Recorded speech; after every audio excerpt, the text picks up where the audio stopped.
Good afternoon, everyone. I want to talk about something that has become increasingly prevalent in our work environments, but often goes unnoticed until it's too late. Toxic positivity. It's that idea that everything always needs to be fine, that we should always be happy, always be optimistic, no matter what. But here's the problem. Real life doesn't work like that. We have all faced tough days, moments when we feel overwhelmed, stressed, or even defeated. These feelings are natural, they're human. So why do we sometimes feel like we have to hide them? Why do we feel like admitting we're struggling might be seen as a weakness? When we talk about emotions in the workplace, it's essential to understand that they are not just passing states of mind or temporary distractions. They are a fundamental part of the human experience. Emotions shape how we perceive the world, how we interact with others, and how we approach our work. Acknowledging these emotions, especially the difficult ones, is crucial to building a healthy, productive work environment. Yet in many organizations, there's an unspoken pressure to suppress or hide negative emotions. We're told that work should be a place where positivity prevails and that we should always put on a smile and get things done attitude, no matter how we feel inside. The problem with this is that when we suppress our emotions, particularly the negative ones, we don't just push them away, we bottle them up. And over time, bottled emotions can create much bigger issues than the ones we try to avoid in the first place. Take stress, for example. It's a common emotion we all experience at work, but often it's not given the attention it needs. Instead of addressing the root cause of the stress, people are expected to simply cope with it and move on. While coping mechanisms are important, ignoring the stress doesn't allow us to deal with it in a meaningful way. If stress is never acknowledged, it builds up and can lead to burnout, anxiety, or even depression. People don't just get over stress. They need to be given the time, space, and tools to manage it in a way that allows them to stay balanced and healthy. When people are struggling, whether it's with work deadlines, personal challenges, or even interpersonal issues at the office, their emotions should not be dismissed. A simple "you'll be fine" or "just stay positive" may sound like encouragement, but it minimizes the person's lived experience and prevents them from processing their feelings. The idea that emotions can be fixed with a positive mindset alone is a form of emotional invalidation. This doesn't mean that positivity has no place. It absolutely does. But it must not come at the expense of authentic emotional expression. Instead, people need to feel understood. It's essential to allow them to experience their emotions fully without judgment. This doesn't mean we need to indulge negative emotions indefinitely, but we must create an environment where expressing frustration, sadness, anxiety, or even fear is accepted. The workplace should not be a place where we put on masks to meet expectations, but a space where we can be genuine, where vulnerability is not a weakness, but a strength. Acknowledging emotions also means providing the opportunity for people to reflect on what's causing their feelings. When we listen to someone's emotions, we invite them to express what's behind the surface, what's creating their stress, what's making them feel overwhelmed, or why they're struggling to stay motivated. Understanding the root cause is far more important than offering surface-level solutions. For instance, if an employee is feeling anxious about a project, instead of just offering encouragement, we need to dig deeper. What about the project is causing the anxiety? Is it a lack of resources, unclear expectations, or an underlying fear of failure? These insights provide the groundwork for problem solving and support rather than simply sweeping the issue under the rug. And as much as we may wish to avoid difficult conversations, these are the ones that foster trust and build deeper relationships. People don't want to feel like they have to hide their struggles. They don't want to be pressured into maintaining a facade of constant positivity while silently dealing with overwhelming emotions. When emotions are acknowledged in the workplace, people feel supported. They feel that their well-being matters beyond just their productivity. This level of care strengthens relationships and boosts loyalty, because when employees feel seen for who they are, not just for what they do, they are more likely to engage deeply with their work and the organization. Of course, acknowledging emotions doesn't mean that work stops or that we dwell indefinitely on negative feelings. The goal is not to become consumed by our emotions, but to give them the space they need to be processed. We can't move forward with clarity and focus if we're constantly bottling up our emotions or pretending they don't exist. Emotional validation, allowing someone to feel their feelings without judgment, is the first step in helping them find a path to resolution. Once emotions are recognized and understood, solutions can be explored, plans can be made, and progress can be achieved. In a work environment where emotions are acknowledged, employees feel a sense of agency over their own emotional well-being. They feel equipped to handle challenges in a healthy way, not because they're expected to stay positive all the time, but because they have the tools and the emotional support to manage difficult situations. By embracing this concept of emotional acknowledgement, we create a workplace where individuals are more than just cogs in the machine.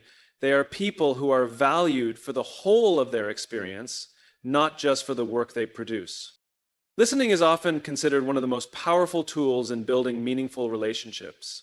Yet it's one of the most underutilized skills in the workplace.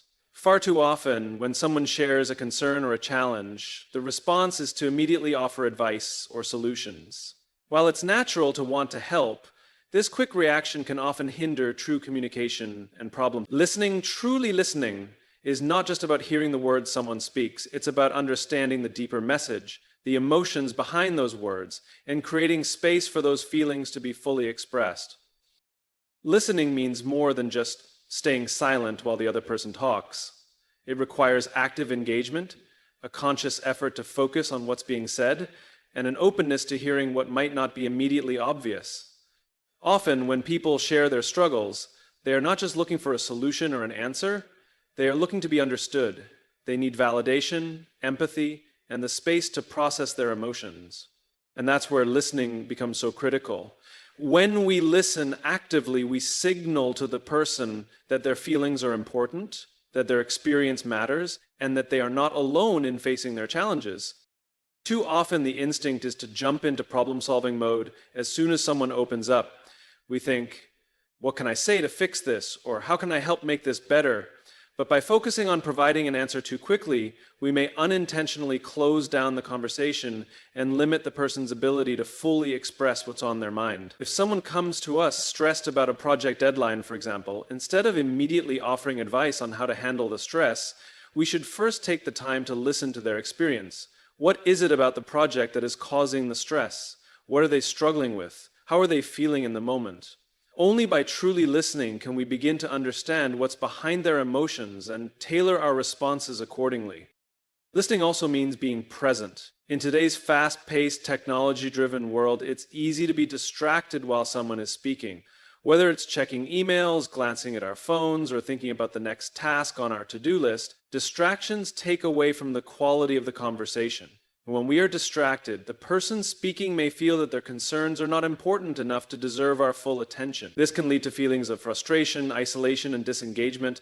To truly listen, we need to be fully present in the moment. This means putting away distractions, maintaining eye contact, and showing through our body language that we are invested in what the other person has to say. Moreover, listening also involves asking questions that encourage further exploration. Rather than simply nodding along or offering a solution, we can ask open-ended questions that allow the person to dig deeper into their thoughts and feelings. Questions like, can you tell me more about what's been going on? Or, how does this situation make you feel? Invite the person to share more, helping them clarify their emotions and uncover the root causes of their concerns. By doing so, we show that we value their perspective and are committed to understanding their experience on a deeper level. Another key aspect of listening is practicing empathy. When someone opens up about their struggles, they are not necessarily looking for solutions. They are looking for emotional support. Empathy is the ability to put ourselves in someone else's shoes, to understand their feelings from their point of view, and to offer comfort without judgment. Instead of immediately jumping to a conclusion or minimizing their feelings, empathy allows us to connect with others on an emotional level. A simple acknowledgement like, I can see how that would be really tough, can go a long way in making someone feel heard and understood. Listening also means accepting that we won't always have the right answers. Sometimes people simply need to vent or process their emotions without any expectation of a solution. It's easy to fall into the trap of thinking that every conversation needs to be resolved with action, but often the most helpful thing we can do is to simply hold space for the person, allowing them to express themselves without feeling the pressure of having to fix things. In fact, trying to fix everything may only increase their stress, as it can make them feel as though their emotions are a problem that needs to be solved, rather than something to be understood.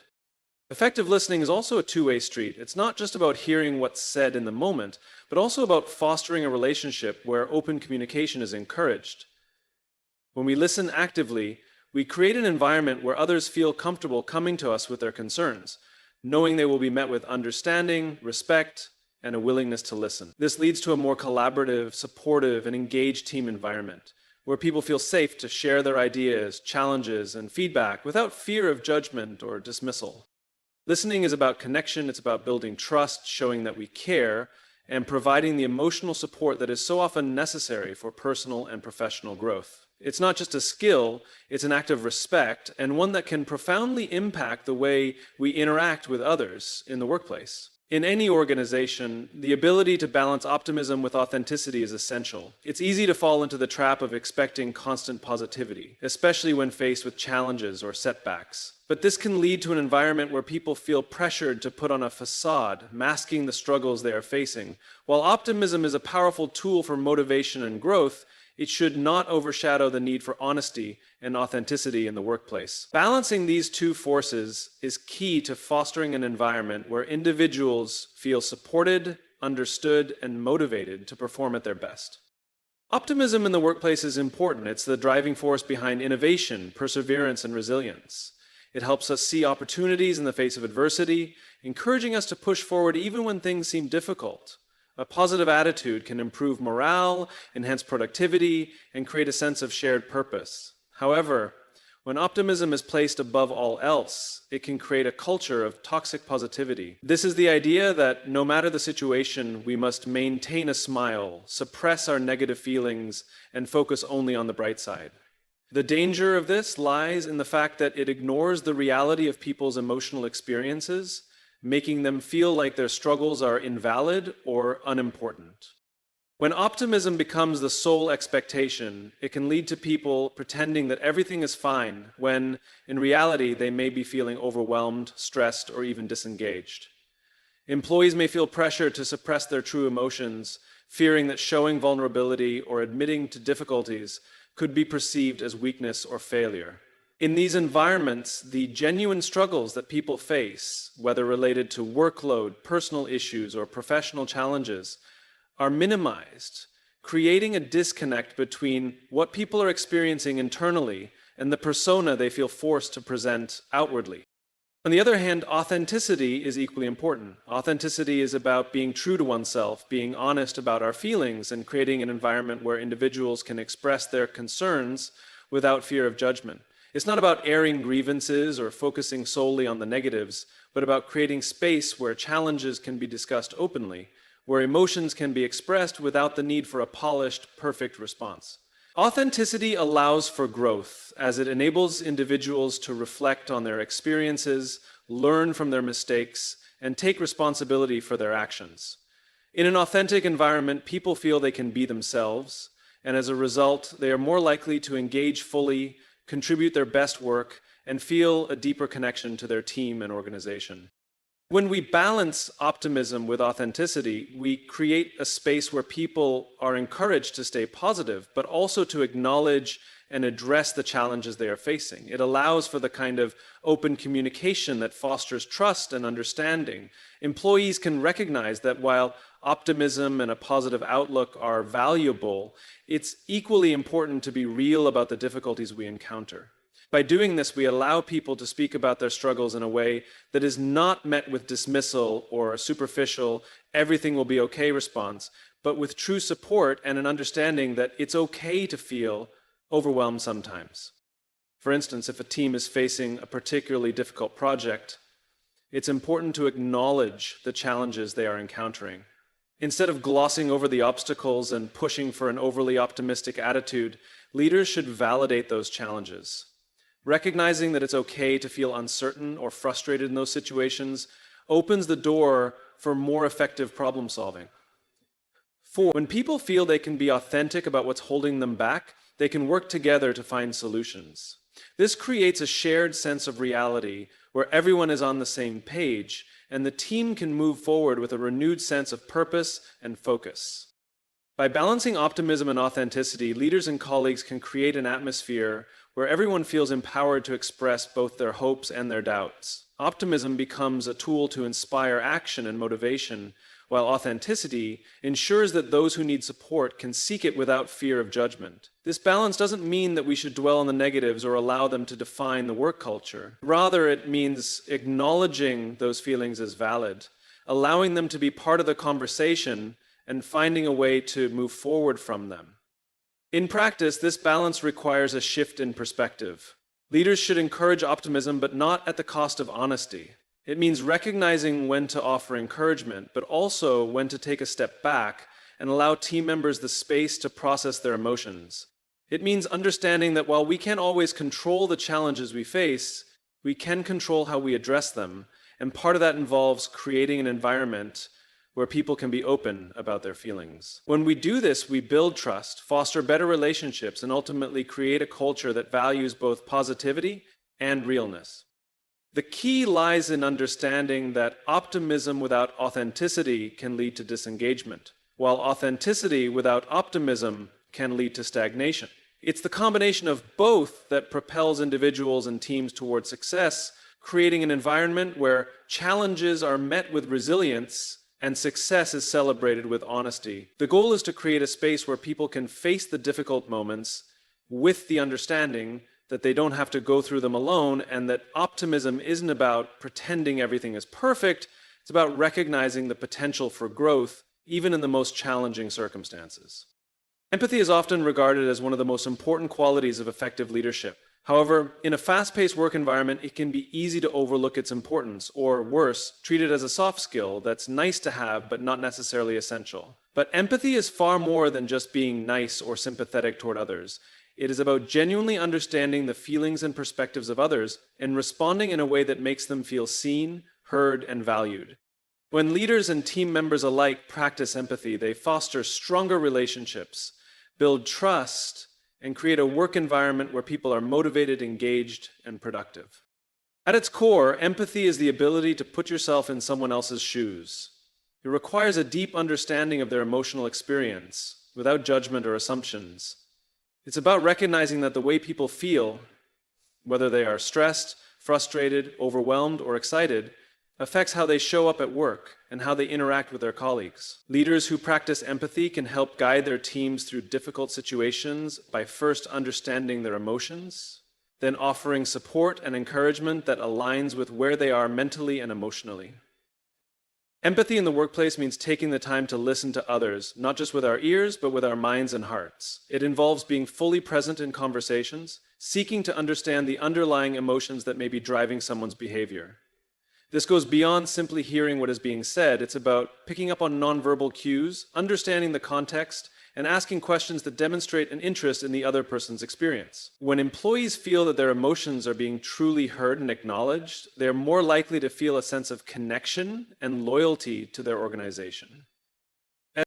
Empathetic leadership also has a direct impact on team dynamics. When leaders demonstrate empathy, they create a culture where vulnerability is not seen as a weakness, but as a strength.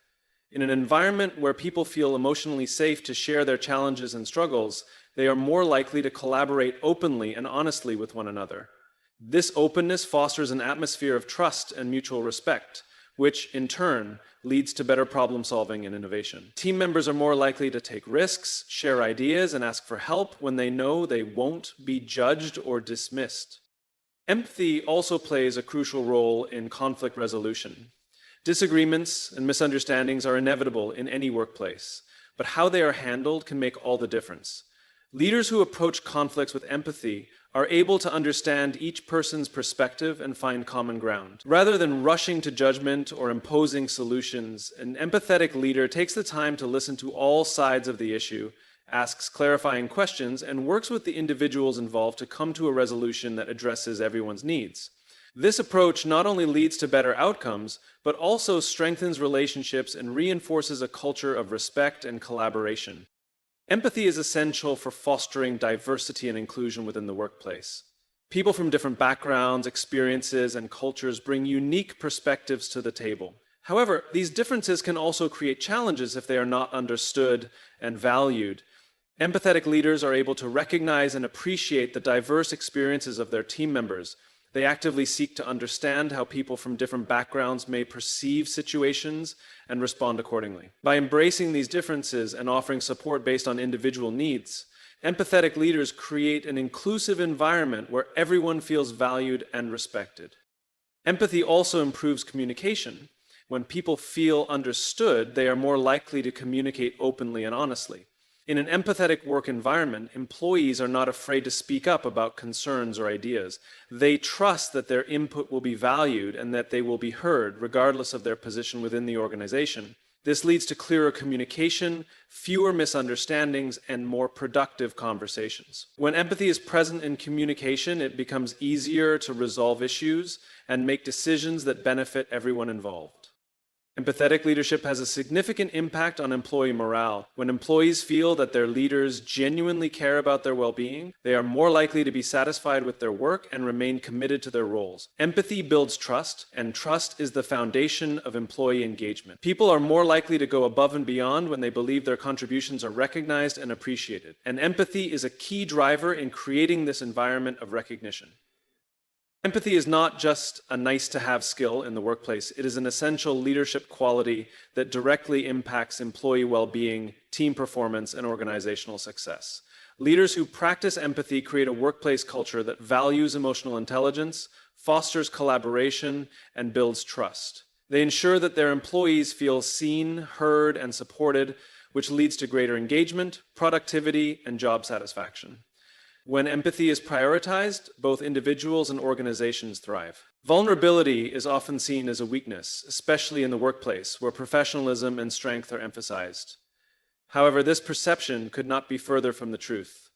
In reality, vulnerability is a powerful catalyst for connection, growth, and collaboration. When leaders and team members alike embrace vulnerability, they create an environment where trust is built, creativity flourishes, and people feel safe to express their true selves. Vulnerability is not about exposing every personal detail of one's life or admitting every failure. It's about being authentic and transparent about one's challenges, uncertainties, and areas for improvement. It's about showing up as a whole person, not just a role or a title. In the workplace, vulnerability often manifests as admitting when we don't know something, acknowledging when we're feeling overwhelmed, or asking for help when we need it.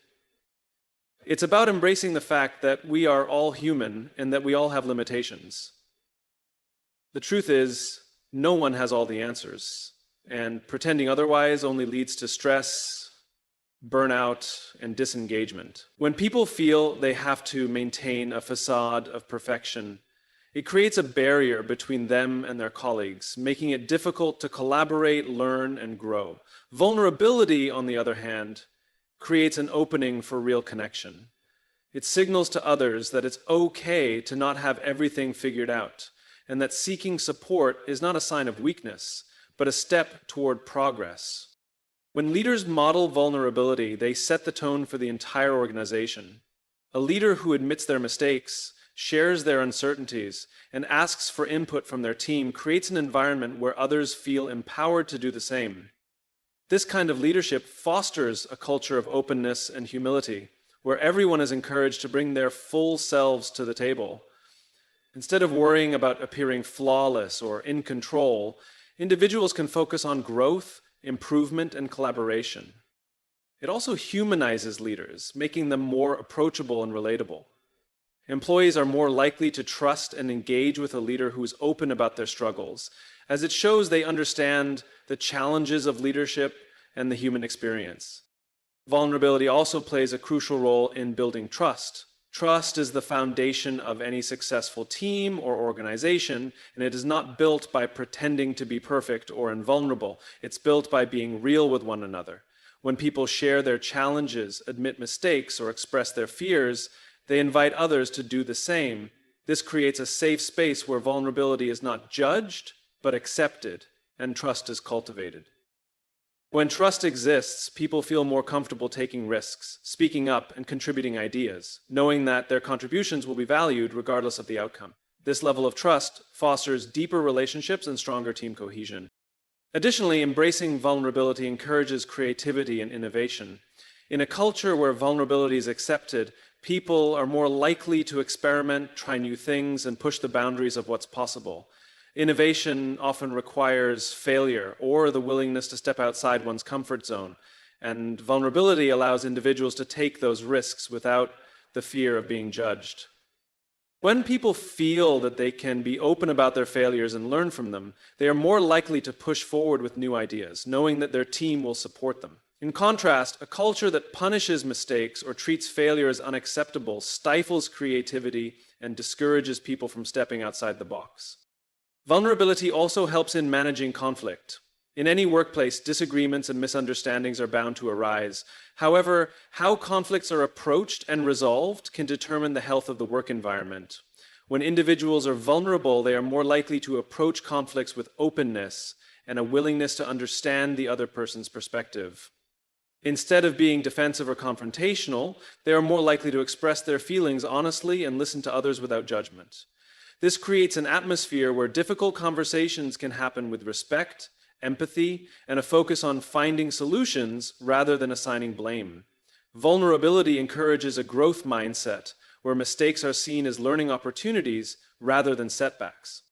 Moreover, vulnerability creates a sense of belonging within teams. When individuals feel they can express their true selves without the fear of judgment or rejection, they are more likely to feel a sense of connection to their colleagues and the organization as a whole. This feeling of belonging is crucial for employee engagement and retention. When people feel accepted for who they are more likely to remain committed to their work and contribute meaningfully to the team. The vulnerability fosters this sense of belonging by allowing people to be seen for who they truly are rather than as just another employee or team member. For organizations to truly embrace vulnerability, it must be woven into the culture. This involves creating an environment where open communication is encouraged, where people feel safe to speak up about their challenges, and where mistakes are viewed as opportunities for growth rather than failures to be hidden.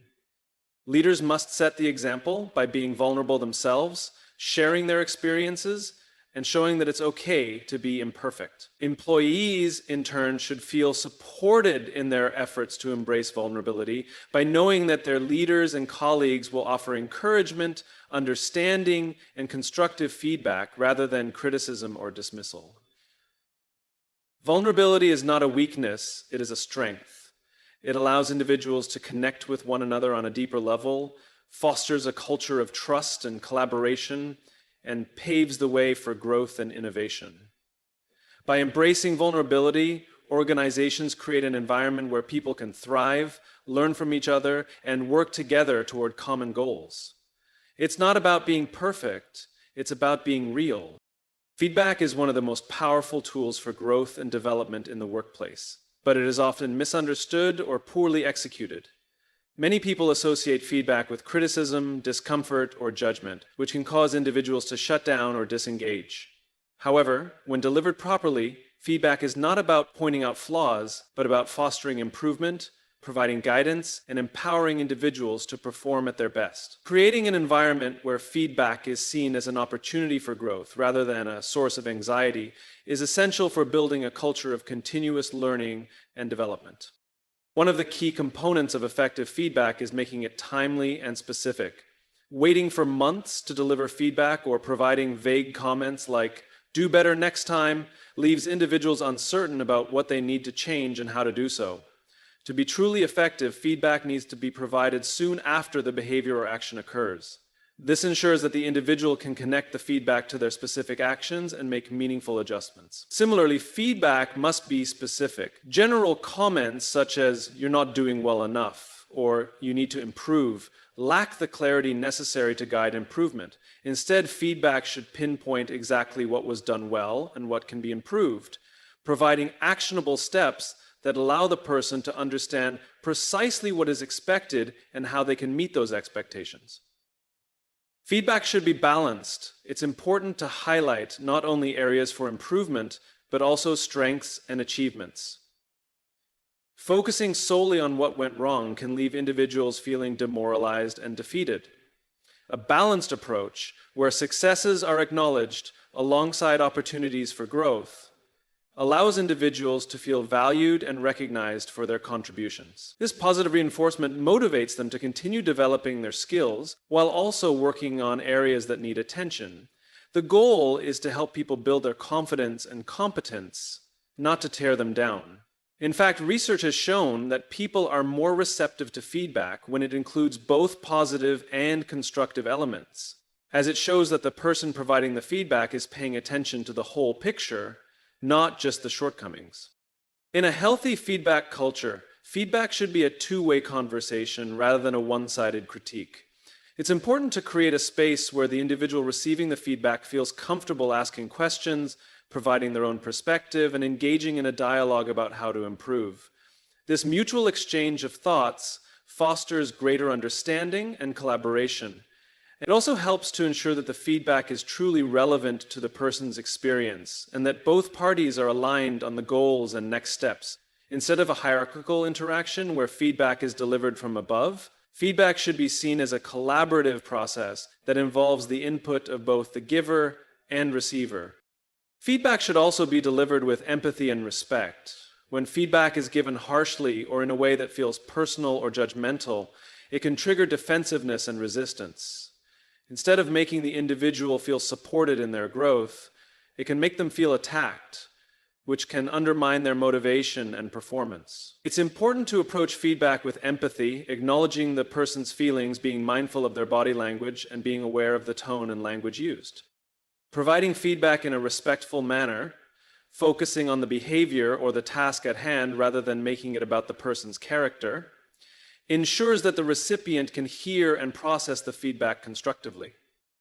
Empathetic feedback focuses on the fact that everyone, no matter their position, is continuously learning and evolving, and that making mistakes is simply part of the process. Another critical aspect of feedback is consistency. Feedback should not be something that only happens during performance reviews or at the end of a project. Regular, ongoing feedback helps individuals stay on track and continuously improve.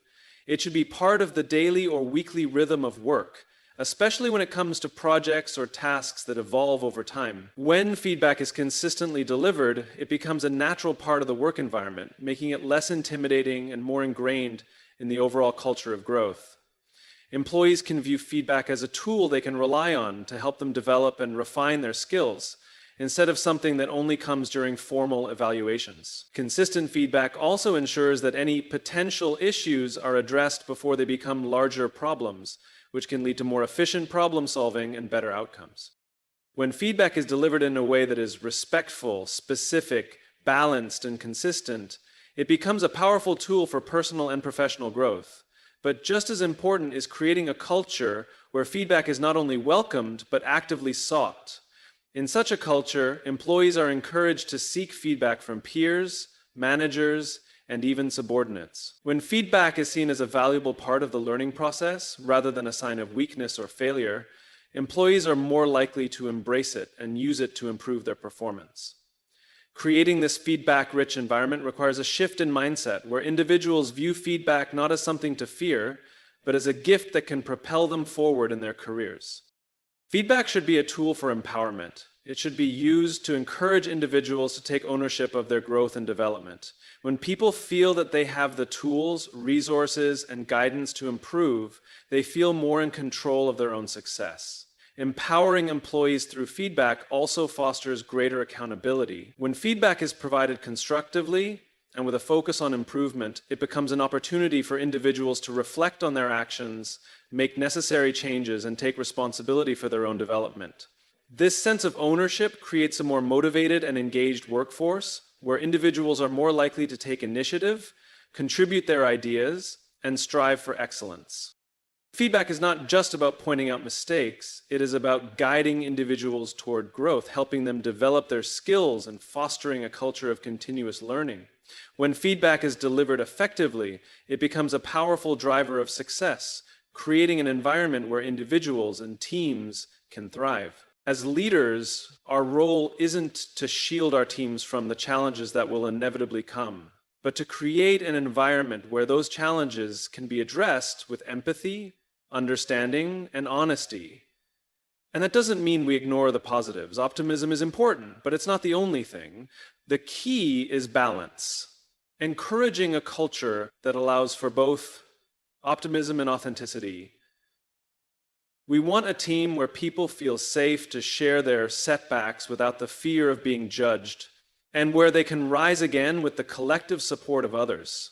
When we foster an environment like that, people are more engaged, more creative, and more motivated to contribute.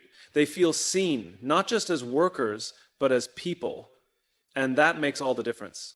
So let's challenge the narrative of toxic positivity. Let's create work cultures where it's okay to not be okay sometimes. Let's open the door to honesty, to real conversations, and to understanding that it's our human experience, with all its ups and downs, that makes us strong. Thank you.